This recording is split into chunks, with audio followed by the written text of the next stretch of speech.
Terus mengucapkan terima kasih kepada teman-teman yang sudah setia menyimak kisah-kisah misteri di Tony FS. Dan di kesempatan hari ini saya akan mencoba kembali membacakan tweet dari tim cerita emak @desiprayogo1. Dia selalu meminta untuk menjadi makmum. Narasumber Mbak Rara berdasarkan kisah nyata. Sebelum saya lanjut, saya harus berdoa dulu. A'udzu bikalimatillah. Bismillahirrahmanirrahim. Wa wassalamu. Allahumma shalli ala Sayyidina Muhammad sallallahu alaihi wasallam. Ini dia selengkapnya.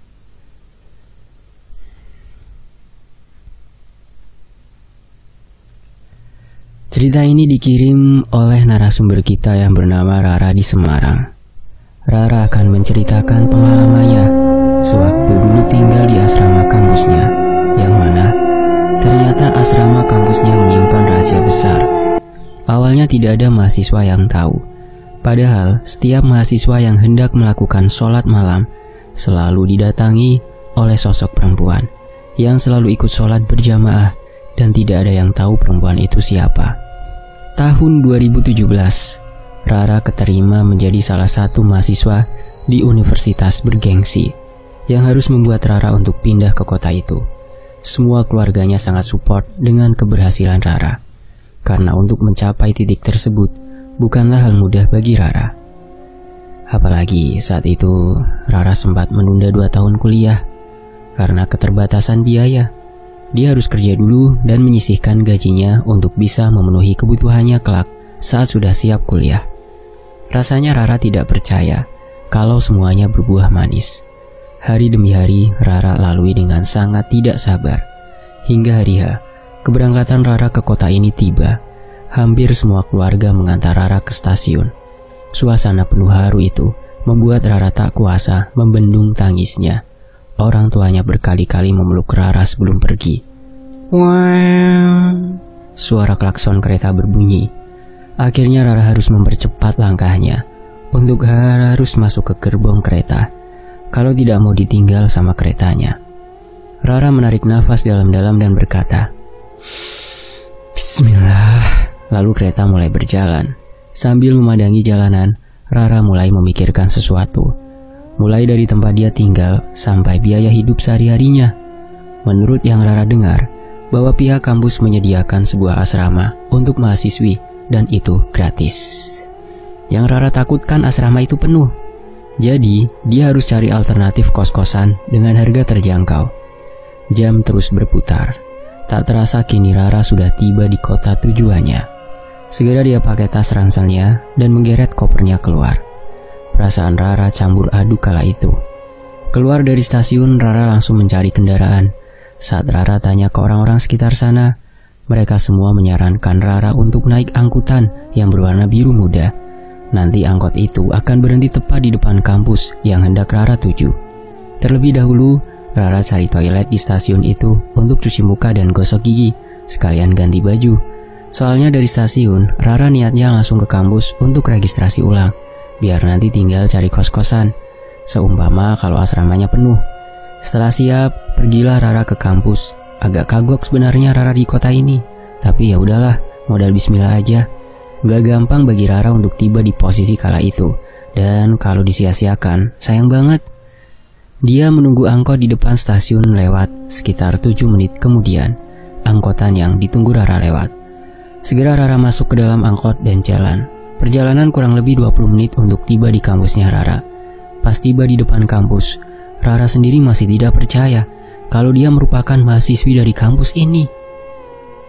Kemudian masuklah Rara ke dalam area kampus. Akan tetapi, di penjagaan Rara diminta untuk menitipkan ransel dan kopernya di ruangan security. Dia pikir-pikir bener juga sih. Ini semua kalau dibawa masuk, pasti jadi pusat perhatian anak-anak kampus. Akhirnya Rara titipkan semua barang-barangnya ke ruang security. Lalu dia berjalan masuk.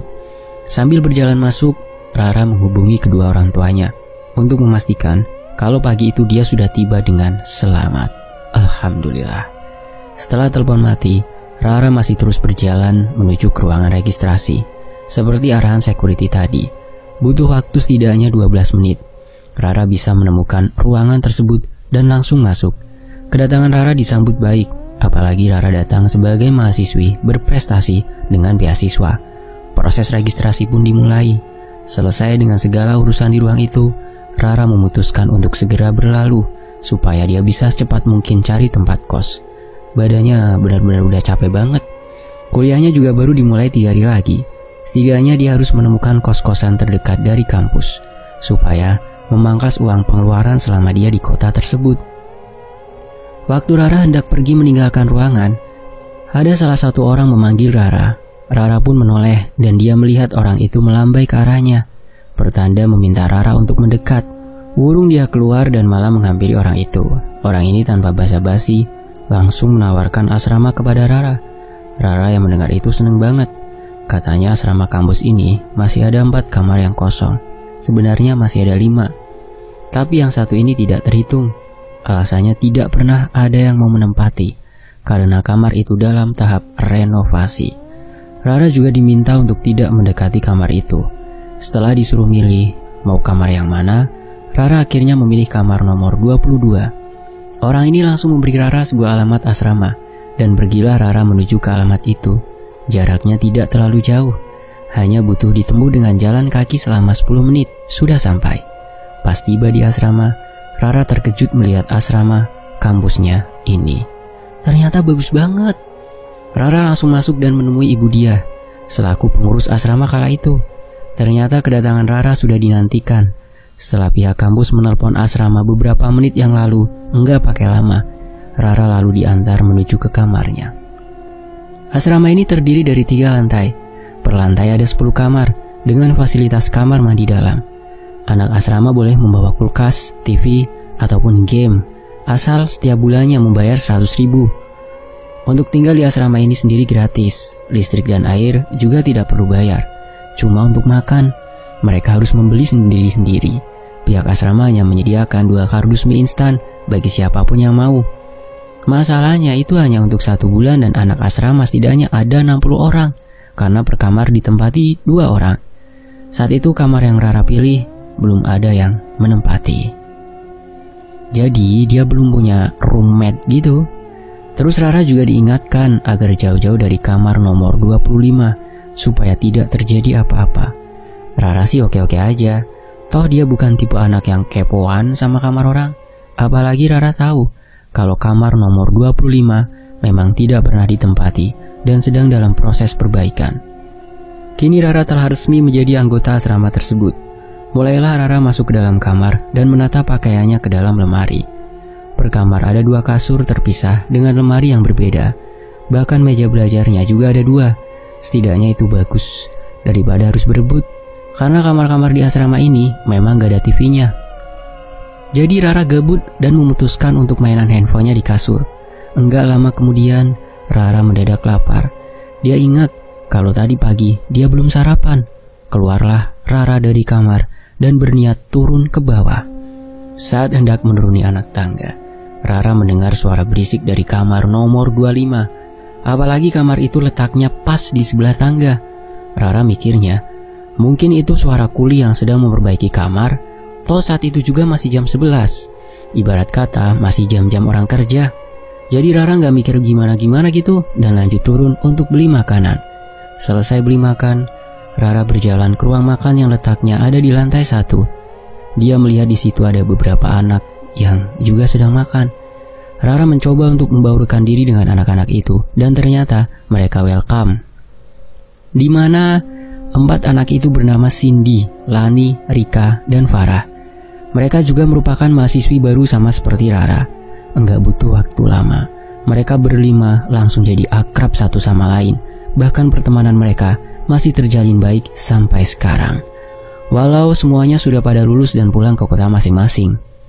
Kembali ke cerita, Rara tak lupa memberitahu kalau dirinya tidur di kamar nomor 22. Sedangkan anak-anak ini semuanya tidur di kamar lantai 1. Farah ini sempat tanya ke Rara, "Kamu kenapa milih kamar lantai 3, Ra?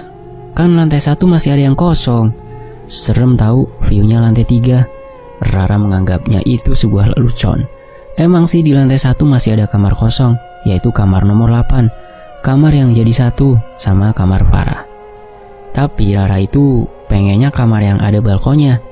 Sebenarnya dia maunya yang lantai 2. Berhubung lantai 2 udah full, jadi dia pilih kamar di lantai 3. Karena di lantai 2 dan 3, mahasiswi yang tidur di situ bisa menikmati nongki-nongki cantik di balkon lantai tersebut. Seru aja gitu bagi Rara kala itu. Akan tetapi, teman-temannya bilang, andai suatu hari nanti Rara pengen pindah, dia bisa langsung pindah ke kamar Farah di lantai 1. Nanti mereka akan ngomong ke Budia supaya kamar itu tidak ditempati sama anak lain. Untuk jaga-jaga, siapa tahu Rara berubah pikiran. Senenglah Rara di situ. Ternyata mereka peduli sama Rara. Mereka semua mulai melanjutkan makan makanan masing-masing. Setelah selesai makan, Rara pamit balik ke kamar terlebih dahulu. Mulailah Rara naik anak tangga satu persatu. Emang sih asrama masih sepi. Toh emang belum masuk jadwal kuliah. Jadi sebagian anak asrama masih belum datang. Di tengah keheningan lantai 3, Rara masih mendengar suara berisik dari kamar nomor 25. Rara mikirnya bahwa kulinya masih pada kerja dan dia memutuskan untuk langsung masuk ke dalam kamar. Bagi Rara sih aneh aja gitu. Renovasi kamar tapi pintunya ditutup. Mungkin biar nggak bikin mahasiswi lain risih kali ya. Tapi ya udahlah, Rara enggan berspekulasi. Dia masuk ke dalam kamar dan mulai rebahan. Waktu dia lihat ke WhatsApp di HP-nya, ternyata teman-temannya membuat sebuah grup dan Rara dimasukkan ke dalam grup tersebut. Mereka mulailah saling chat random hingga Lani menyeletuk. Ra, kamu gak takut sendirian di lantai 3? Kan kamar-kamar yang lain masih pada kosong dan anak-anaknya pada belum datang loh. Terus Rika juga bilang, aku juga pernah denger kalau yang tinggal di asrama ini cuma anak baru semua. Kakak-kakak tingkat kita malah milih ngekos. Kenapa ya? Untuk mencairkan suasana, Cindy ngomong gini, soalnya kan kakak emang kudu ngalah sama adik. Di situ semua anak pada kirim emoticon ketawa dan lain-lain. Rara makin lama makin jengkel karena suara berisik di kamar nomor 25 gak kunjung stop. Akhirnya dia nyeletuk bilang begini di grup chat WhatsApp, aku boleh minta tolong gak? Nanti kalau ketemu Budia bilangin, kulinya kalau siang suruh stop dulu bentar, mau tidur juga gak bisa aku. Hah? Kuli, Ra? Kuli apa maksudmu? Tanya Cindy. Iya, kuli yang lagi renovasi kamar nomor 25 itu loh. Masa kalian gak tahu? Jawab Rara. Ra, di asrama ini gak ada perbaikan apapun. Logikanya kalau ada perbaikan, pasti Budia akan kasih tahu kita dulu. Andai suaranya berisik, biar kita bisa memakluminya. Tapi ini Budia gak ada ngomong apa-apa, Ra, kata Rika di grup WhatsApp. Rara yang baca itu agak heran sih. Lah, kalau suara berisik itu bukan suara orang renovasi, lantas itu suara apa? Rara tidak terlalu memikirkan omongan temannya dan memilih meletakkan handphonenya lalu tidur. Sekitar pukul 19, Rara kebangun karena perutnya lapar. Gak kerasa dia tidur dari siang sampai jam segini. Dia pun mandi dan bergegas turun untuk beli makan atau ngintip ke dapur. Barangkali mie instannya masih ada, jadi dia bisa hemat. Lepas mandi, Rara langsung turun. Dia mendengar kamar nomor 25 sudah nggak berisik lagi. Ya mungkin emang kulinya udah pada pulang. Dan Rara mulai menuruni anak tangga ke lantai 1. Suasana hening lantai 3-2 sebenarnya membuat Rara takut. Manusiawi lah, Rara kan juga manusia biasa. Setibanya di dapur, Rara ngecek dan ternyata mie instannya masih ada.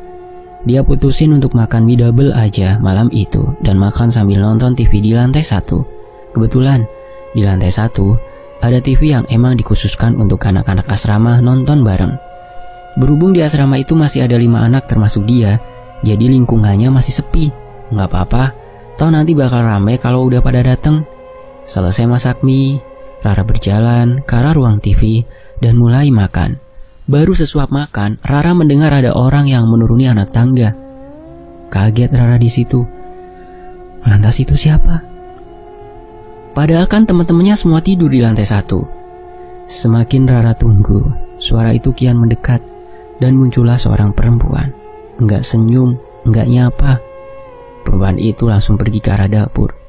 Rara yang melihat itu sempat nyeletuk, sombong amat, sambil melanjutkan makannya dan nonton TV.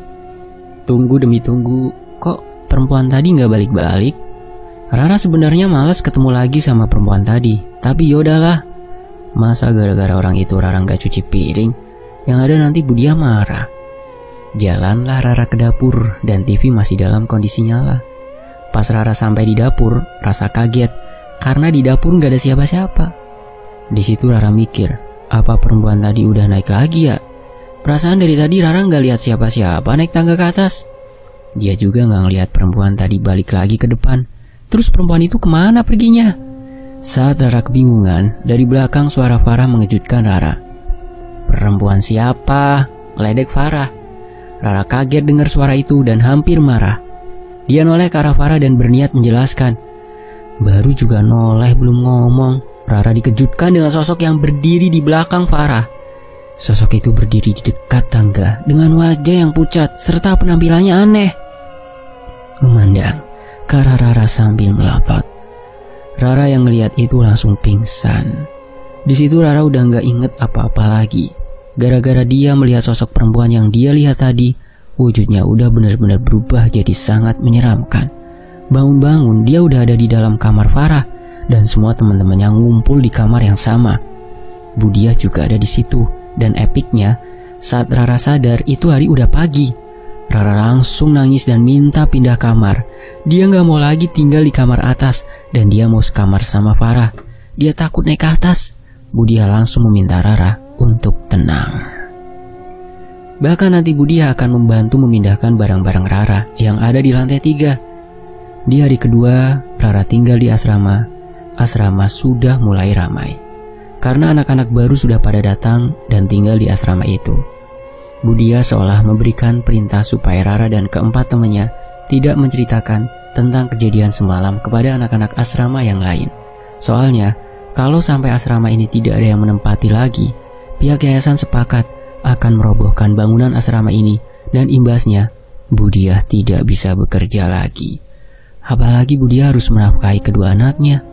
Setelah kematian suaminya, semua tanggung jawab diambil alih sama Budia. Harapan Budia hanyalah asrama ini. Mau kerja di mana lagi? Beliau dengan ijazah SMP-nya. Hanya menjaga asrama ini, satu-satunya pekerjaan yang bisa beliau lakukan. Beliau sudah 12 tahun menjaga asrama itu, terhitung sampai tahun 2017. Beliau bekerja pagi datang, jam 6 malam pulang. 5 anak ini pun akhirnya merasa iba dan mereka berjanji tidak akan mengatakan kepada siapapun tentang hal itu. Tapi sebagai gantinya, mereka juga ingin tahu sebenarnya ada apa dengan asrama ini. Setelah melakukan perjanjian tertulis dengan 5 orang ini yang menyatakan bahwa mereka selamanya akan diam, Budia baru mau bercerita dan inilah cerita dari Budia. Bismillahirrahmanirrahim.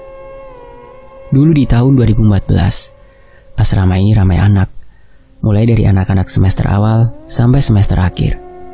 Akan tetapi di tahun itu, ada sebuah kabar duka dari salah satu keluarga anak yang tinggal di asrama lantai 3. Salah satu anak yang menghuni kamar nomor 25 dikabarkan meninggal dunia tertabrak truk saat perjalanan dari rumah dan hendak kembali ke asrama. Waktu itu dia mahasiswi semester 5 dan bernama Sekar. Al-Fatihah, doa masing-masing ya. Semua orang kaget mendengar kabar duka tersebut, terutama Intan, teman sekamar Sekar. Awalnya sih biasa aja, akan tetapi selesai acara 7 hari kepergian Sekar, semuanya mulai terjadi dan asrama ini mendadak menjadi angker.